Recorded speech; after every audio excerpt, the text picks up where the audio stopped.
आधुनिक केसरीच्या वाचकांसमोर आज एक वेगळा चेहरा, नवीन चेहरा घेऊन आम्ही समोर येतोय. चंद्रपूरमध्ये शिवजयंतीच्या निमित्ताने आज पहिल्यांदा शिफूजी शौर्य भारद्वाज चंद्रपूरमध्ये आलेले आहेत. ग्रँड मास्टर शिफूजी म्हणून त्यांची ओळख आहे. जगातले बेस्ट कमांडो ट्रेनर म्हणून त्यांची ओळख आहे आणि सगळ्यात महत्वाची ओळख सांगायची तर एक सच्चे देशभक्त म्हणून त्यांना ओळखलं जातं. आपण थोडक्यात अगदी 5-7 मिनिटांमध्ये त्यांचा परिचय आपण हे करूच, पण त्यांना या क्षेत्राकडे ते कसे काय वळले हे यापर्यंत आपण त्याच्यासोबत जाणून घेऊया. शिफूजी नमस्कार. आधुनिक केसरी के ये जो छोटी सी मुलाकात हम ले रहे हैं इसमें आपका स्वागत है. शिफूजी, एक सबसे पहले सवाल मैं ये पूछूंगा कि एक बेहतरीन देशभक्त, ये जो शब्द आपके लिए यूज किया जाता है, और साथ ही साथ में विश्व के एक बेहतरीन कमांडो ट्रेनर, ये फील्ड आपने किस तरह चुना? आपके दो प्रश्न हैं. पहली है कि देशभक्ति वो हम निर्धारित नहीं करते और ना हमको उस पर बहुत ज्यादा हम ना उस पर वो लोग हैं. लोग क्या होता है वो उपाधियां देते हैं, प्रेम है, सम्मान है. मेरे लिए वो जिम्मेदारी है. जब आपको कोई व्यक्ति कोई उपाधि देता है, कुछ आपको सम्मान देता है, तो अपनी ये जिम्मेदारी है कि हम और बेहतर करें राष्ट्र के लिए. पहली बात है. दूसरा ये है कि जो जिनने आपसे बहुत ज्यादा जुड़ाव है, आपको सम्मान कौन देता है? अपना आदमी. पराये तो हमेशा अपमान करते हैं. तो ना हमने इज्जत कम देखी है ना बेइज्जती कम देखी है. तो अब ना इज्जत का फर्क पड़ता है ना बेइज्जती का फर्क पड़ता है. छत्रपति शिवाजी महाराज को तो पूरे जीवन काल में लास्ट 3 या 4 वर्ष उनकी आयु के जो थे उसी में सम्मान मिला राजपाट में. बाकी तो पूरे जीवन उन्होंने कार्य किया है भाई, अपने स्वराज के लिए काम किया. तो उनको मानने वाले लोग हैं. अपन ये छाती पे देख लीजिए आप, छत्रपति शिवाजी महाराज, भगत सिंह साहब हैं, अब्दुल हमीद साहब हैं. इन सब ने जीवन काल में इनको सम्मान नहीं मिला. तो हम कोई सम्मान के बहुत भूखे हैं नहीं. अपमान की इतनी आदत हो चुकी है कि अब समझ में नहीं आता है. क्योंकि क्या होता है ना, बराबरी जो नहीं कर पाता वो बुराई करता है. तो बुराई भी देखी है, बड़ाई भी देखी है. दूसरा, अब आपने कहा कि जो best commando mentor, commandos trainer, हम हमेशा कहते हैं सब उपाधियां हैं. देखिए, परमानेंट कुछ नहीं है. अगर हमें लोग ये मानते हैं, कल हमारी जगह किसी और को मानेंगे. तो ये क्या है ना, किसी चीज से अटैच नहीं होना चाहिए. आज मेरे पास ये पद है, मेरे पास उपाधि है, नहीं, परमानेंट किसी का कुछ नहीं है. काम करो, अपना काम करने का. फौजी तो हूं नहीं कोई ना भाई. मुझे राष्ट्र के लिए सबसे पहले ये कहना था कि मेरे पास जो कलाएं हैं, जो मैंने पूरी दुनिया से मान लीजिए सीखी, जो जनरल वॉरफेयर है, जो हमारा काउंटर टेररिज्म है, काउंटर इंसर्जेंसी, वो मैं अपनी सेनाओं को कैसे दे सकूं. तो मैंने वैसे शुरुआत की. अब आपने कहा कि चुना कैसे. हम कभी भी कुछ नहीं चुनते हैं. मैं कट्टर भारतीय हूं और सनातनी हूं. तो मैं अगर धर्मशास्त्र की बात करता हूं तो सीधी सी बात है कि कृते प्रतिकृतम कुर्यात हिंसने प्रति हिंसनम तत्त दोषो न पतति दुष्टो दुष्टम समाचरे. हमारे साथ जो जैसा व्यवहार करेगा हम उसके साथ वैसा व्यवहार करेंगे. सीधी सी बात है. हमारी जो नियति थी पिछले पूर्व जन्मों के और हमारे जो पूर्वजों की जो आशीर्वाद थे, उसके कारण हम जो बन पाए. हमारा इसमें कोई हाथ नहीं. पूरा क्रेडिट है हमारे माता पिता जी को, हमारे गुरुओं को. तो हमने कुछ नहीं चुना. हमें हो सकता है इस कार्य के लिए चुन लिया गया. हम यहाँ पर आए हैं, हमारे लिए कि हमारे बड़े प्रिय है, बड़े आदरणीय, बहुत प्रेम करते हैं, हम उनसे बहुत सम्मान करते हैं. हंसराज अहिर साहब जो भाई है हमारे, और रघु जो हमारे शिष्य भी हैं और हमारे घर ही हमारा परिवार है. ये तो मतलब हम इनके विवाह में भी आए थे. बड़ा हमारा पुराना रिश्ता है. तो ये एक बड़ी अच्छी कहानी कि अब आप सोचिए, जो आपने कहा ना चंद्रपुर आए, मेरा क्या हुआ कि इनके जो पिताजी उनके बारे में बड़ा सुना हुआ था. क्या होता है, जो कोल स्कैम था, वो भारत के इतिहास का इतना बड़ा एक व्यक्ति, जिस व्यक्ति ने सोचिए अपना, उनका कोई लेना देना नहीं था, लेकिन 1,86,000 की जो चीज थी, आप सोचिए, जो उसकी आज तक की रिकवरी 7-7.5 लाख करोड़ हो चुकी है. मतलब राष्ट्र के कोष में आया ना वो, उनके व्यक्तिगत तो कोई था नहीं. तो इसलिए तो हम उनसे दिल्ली में मिले, और जब हम दिल्ली में मिले तो फिर उसके बाद हमारा संबंध जुड़ा. फिर उसके बाद हम लोग, और कमाल की बात क्या है, इसलिए हम लोग का संबंध इतना चला, स्वार्थ का नहीं. ना आज तक हमने फोन किया कि हमारा ये वाला काम है, ना उनने कुछ किया, क्योंकि परिवार ऐसा है अपना. क्या किया, हाँ, वो भी जय हिंद वंदे मातरम वाले हैं, भारत माता की जय वाले हैं, रघु भी हमारे ही है. तो जब आदमी, जैसे रघु हम आधी बात कर दे, जब कोई आपको मास्टर जी कहता है, गुरु जी कहता है, तो हमारा दायित्व ये है कि हम शिष्य से कुछ लेंगे थोड़ी, हमें देना है उनका उसको. तो यही है सब दायित्व, कर्जे हैं अपने ऊपर. पूरे जीवन में हो सकता है शायद 1% इस भारत माँ का कर चुका पाए, और कोई सर, एक्शन डिजाइनर और एक्शन कोरियोग्राफर भी आप है, ये फील्ड आपकी तरफ, यानी इसके बारे में क्या? फिर मैं कहता हूँ, यही लोगों को लगता है, मुझे ये लगता था कि आप जो आपको पसंद है, युवाओं के ऊपर मैं कहता हूँ, जो आपको पसंद है वो करिए. समस्या क्या है, जैसे मोटिवेशन है, ये बहुत बड़ा चूरन है. जब तक चाटोगे थोड़ी देर अच्छा लगेगा, फिर उसके बाद फिर आदमी नॉर्मल हो जाता है.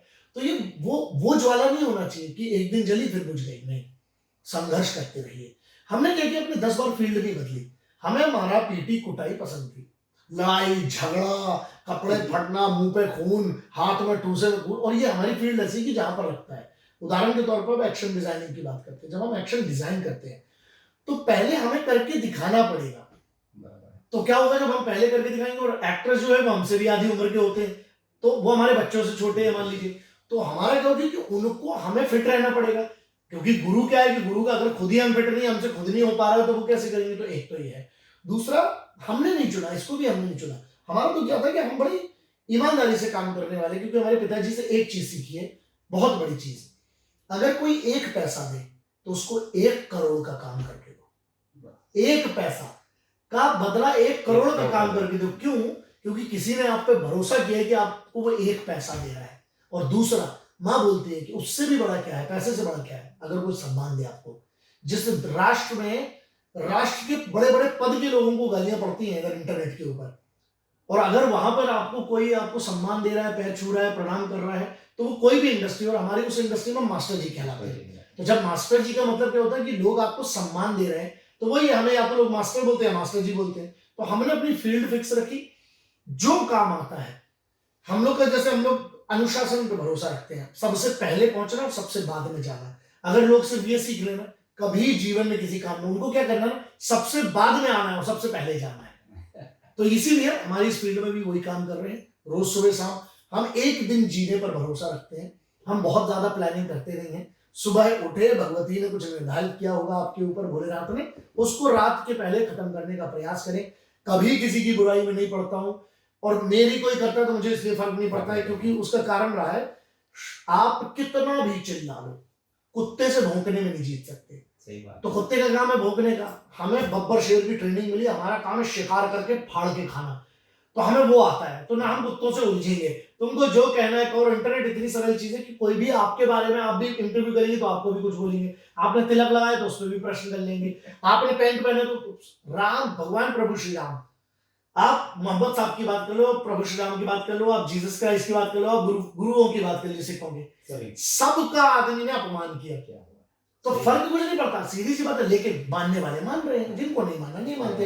हम भाई, हमारी आस्था है, हमारी आस्था राष्ट्र में है, सनातन में है, तो हम करते हैं। हमें भरोसा है कि हंसराज जहीर साहब अच्छा काम कर रहे हैं, तो हम इधर आ गए। हमें भरोसा है कि रघु एक अच्छे शिष्य हैं। आज तक मैंने रघु को जितनी बातें बोली है, उनने अपना पालन किया, इतना नियम पक्का व्यक्ति बन गया कि ये उसको जरूरत नहीं है। जिस परिवार से आते हैं सब कुछ है, अच्छा आराम से व्यापार है, सब कुछ है। लेकिन हमेशा हमारी क्या बात होती है कि मास्टर जी, मुझे क्या अपने चंद्रपुर के लिए, अपने राष्ट्र के लिए क्या बेहतर करो, मास्टर जी आपसे निवेदन है, आप आ जाएंगे। और उसने बोला पूरे प्रोग्राम कैंसिल करके आ गए।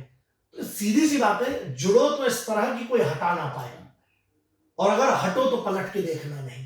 क्या बात, यही सीधी सी बात। सर एक आखिरी सवाल पूछूंगा। आप एक बहुत अच्छे मोटिवेशनल ट्रेनर हैं। आज की जो यंग जनरेशन है, इनको आप क्या कहना चाहोगे? बिल्कुल मोटिवेट मत हो, यही बोलना चाहूंगा। मोटिवेशन नकली है। हमारे देश की सबसे बड़ी अभी प्रॉब्लम क्या चल रही है, जितने लोगों को मोटिवेशन चाहिए नहीं ना, उतने ज्यादा मोटिवेशनल स्पीकर आ गए। अरे किसी के घर में सिलेंडर खराब हो गया है, किसी की गाड़ी का पेट्रोल खत्म हो गया है, किसी की मां अस्पताल में, तेरा मोटिवेशन क्या काम का भाई? उनको सिर्फ ये समझना पड़ेगा कि खुद को इतना मजबूत बनाइए कि ईमानदारी से मेहनत करके मस्तिष्क को ट्रेन कीजिए सबसे पहले, फिर मस्तिष्क की दम पे शरीर को पक्का बनाइए, और उसके बाद पैसा कमाइए। दुनिया का कोई मोटिवेशन चूरन कुछ काम नहीं आता है। पैसा आएगा और लगेगा कि इस काम को करने से पैसा आ रहा है, अच्छा काम है, जो कानून के दायरे में, सबसे बड़ा मोटिवेशन ये है। दूसरा कोई मोटिवेशन नहीं, सब चूरन है। और जितने मोटिवेशन की बात करते हैं, जैसे मुझे में सब कहते हैं मोटिवेशनल स्पीकर, मैं बोलता हूँ भैया मैं नहीं हूँ, मैं सामान्य सा साधक हूँ। और किस चीज की साधना करता हूँ? अपने राष्ट्र की।